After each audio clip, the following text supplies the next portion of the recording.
Kanya-kanyang salba ng mga pwede pa mapakinabangan sa mga nasirang bahay ang mga residente na salanta ng Bagyong Nina sa Bicol. Pero sa ilang lugar, hindi lang kawalan ng masisilungan ng problema, kundi pati supply ng pagkain at malinis na tubig. May report si Joseph Moro.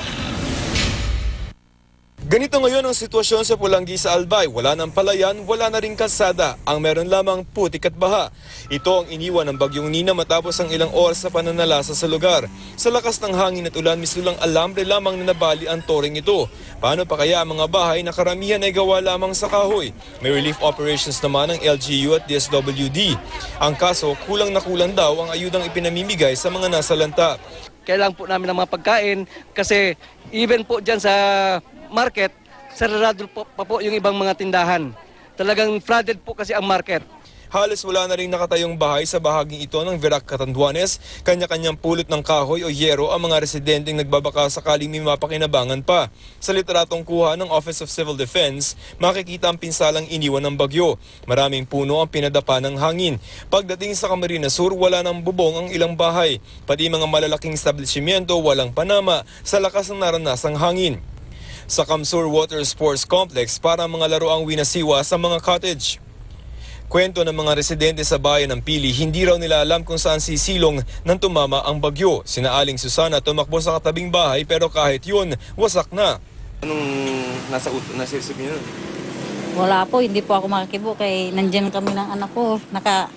Ano lang kami dyan. Dito sa sulok? Pupo dyan. Tapos natanggal yung pader. Oh. Tapos natanggal din yung pader niyan. Oh. Lahat yan. Pati yan. Oh. Ang ginawa niyo na? Yung lumabas kami dyan, lumabas kami dyan sa bintana. Wala na, open na yun eh. Saan nagtatago yung asawa mo? Dito po, dito po. Kasya ba siya dyan? Opo, maliit lang naman po yung asawa ko. Oo. Malaki? Payat siya, kasya siya dyan. Bakit dyan siya nagtago? Wala na po, hindi na siya maka-evacuate kasi ang lakas-lakas ng hangin, madadala na siya ng hangin. Hindi alam ngayon ng mga nasalanta kung saan nila kukunin ang pampatayo ng kanilang bahay. Ikinukuha na lamang daw nila ang pwede pang isalba. Pinapatuyo pa yung sibuyas? Yung sibuyas yan, pinapatayo.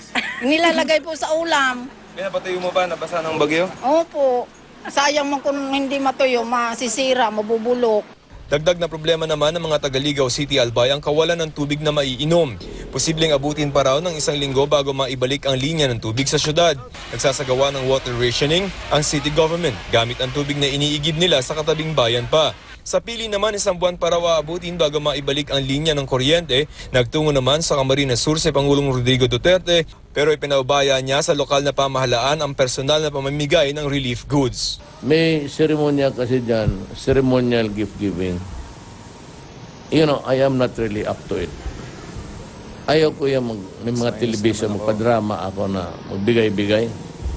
Dalayan namin dito, kung sino yung disaster dito, ikaw magbigay. Huwag mong itapon sa akin yan, kaya iba ang trabaho ko. Joseph Morong, GMA News.